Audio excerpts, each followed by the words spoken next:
كشفت ابتسام حملاوي رئيسة الهلال الأحمر الجزائري أن المساعدات التي تم إرسالها إلى غزة منذ بداية العدوان الصهيوني بلغت 420 طن.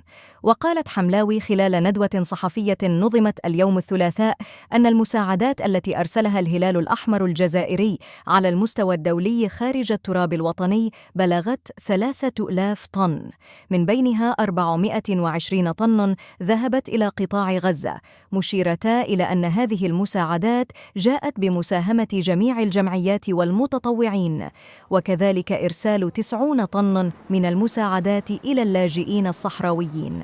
وأضافت حملاوي أن الحصيلة التضامنية لشهر رمضان كانت تاريخية، أين تضاعفت وتضاعف معها عدد المتطوعين ب3 مرات، أين تم نصب 3 خيم عملاقة كمطاعم للرحمة قدمت أكثر من 1200 وجبة يومياً، والمطعم الرئيسي بساحة أول ماي، بالإضافة كذلك إلى توزيع 152 ألف طرد غذائي على العائلات المعوزة.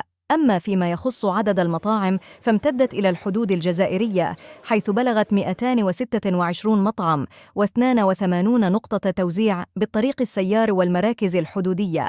كما ساهمت في وضع برنامج خاص للمدارس القرآنية لأول مرة من خلال 40 طن من المساعدات من أفرشة ومواد غذائية.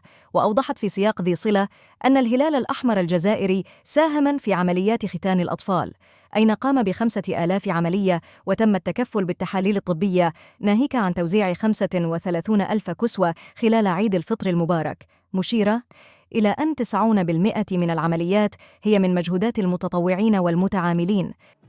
الجيري 360 تتمنى لكم عيداً سعيداً.